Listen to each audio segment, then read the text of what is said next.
tremor, the chunks will shift, and the dream ship of my existence will slide down into the water, list to near capsizing, and then settle into gentle, rocking undulation. As seawater sheds from the deck, I shall set for open ocean, flexing muscle of newfound life.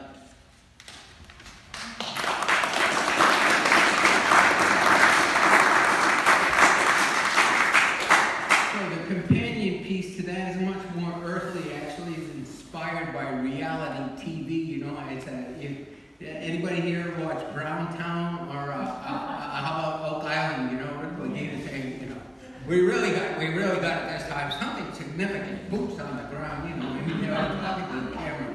So I kind of spoke to the camera. This is myself a little bit, my own little internal camera.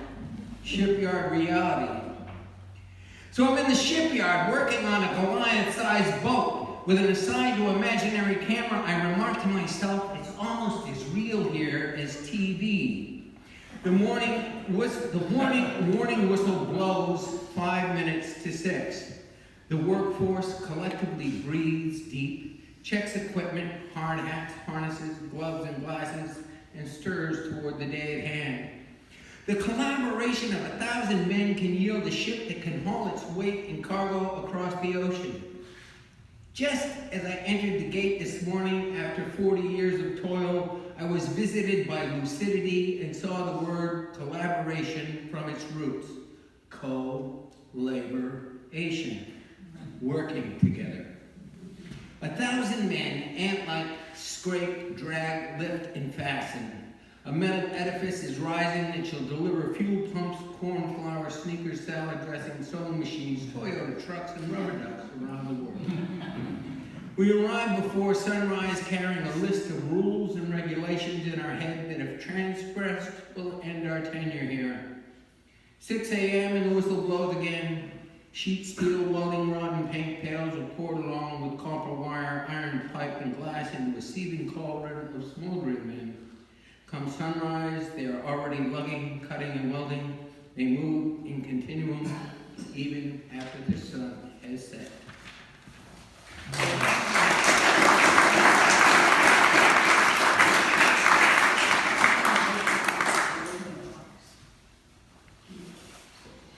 have to say I'm shaking like a leaf.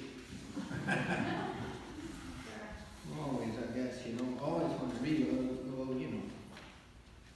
always as I get older to a little. So this poem, Bernadette knows, this is an old poem. This is what I named my book after, though. It's kind of a funny poem. I used to go to this coffee house and read. And this one guy was really he was the MC and kind of a cool presenter of poems. Had a poem about what he wanted poets to do. Mostly he was complaining about how they were always trying to jump each other's bones. But it was, they had this rant, kind of like Rick Mercer. So his rant, in the middle of his rant, and he said, "And I want to hear a good poem about plywood." And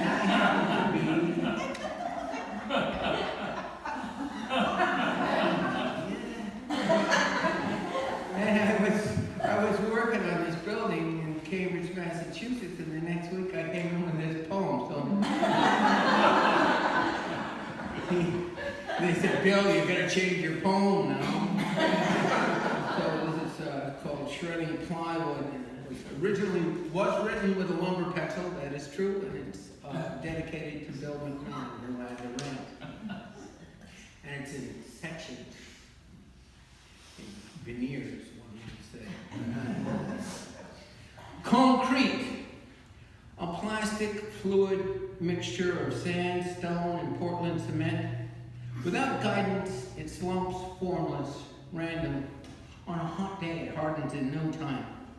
Concrete is poured into boxes. In 3 days' time, the box is torn away and a monolith exists. The boxes are called forms. They're often made of plywood. 4 foot by 8 foot rectangles, 3/4 of an inch thick, plywood becomes an instrument of torture on a windy day when it has to be carried across a grid of iron rods. December's chill rides a chariot of gusts drawn by a team of inexorabilities. This building shall rise, this building shall fall eventually. Concrete structures, ubiquitous, immovable, stand. They're put in place with rivers of sweat and fingered wads of green cash, one traded for the other. It is cyclic, sweat, struggle, completion, unemployment. The work becomes sanctified over time. The pettiness and treachery of the present is mystically transformed into recollection of brotherhood as years pass. The men that do this work die early from silicosis, emphysema, and cancer. They walk old before their time. Plywood inserts become surrounded with liquid concrete. After concrete hardens, the insert is removed, leaving its imprint in the monolith. Sometimes the removal of the inserts are accomplished only with great difficulty. Forever questioned is the nature of the soul. Is it a solid slab or an amalgam of glued veneers of experience? Are we lumber or plywood? Perhaps we are fastened together, lumber frame and plywood face. 6. Thin, finished plywood from Finland plywood is wrapped around radial frames to form curves in the concrete. Scandinavian trees are cut down and rolled through blades like a pencil through a sharpener. The paper-thin strips are sheared into rectangles and glued together. The blood-red color of the plywood seems to signify the earth's wounds. Cities appear along the coast, concrete, steel, and glass. They seem to link arms, knickknacks on a precious shelf. 7. There are times where plywood becomes enmeshed in concrete. It can't be cut with a saw to be removed. It can't be split like a piece of wood along its grain. Plywood is composed of layers of wood with the grain of each layer alternating direction along X and Y axes. Plywood doesn't split, it shreds. Shredding plywood with a steel bar and hammer is no easy task. 8. Integral to the formation of plywood is glue. Gravity glues us to the earth as we fly around the sun. Days blow past us. This building is slowly being pasted to the skyline, and there is magical, universal glue that keeps everything from dissolving. There was no such thing as plywood when the glue of the earth was drying. 9. A 4-foot by 8-foot sheet of plywood orbits the earth. Telescopic investigation reveals the message, Kilroy was here. 10. I should have taken my mother's advice and become a coal miner, I quip, while biting the shredded skin from my knuckle and spitting it away. This particular piece of plywood is stubborn. Concrete seeped around it. With sledgehammer and 4-foot steel bar, I pound and pound trying to dislodge the plywood from the cement. The plywood shreds as I try to wedge the bar behind it to pop it free. Sweat stings my eyes. Steam rises from my skin into the cold morning air.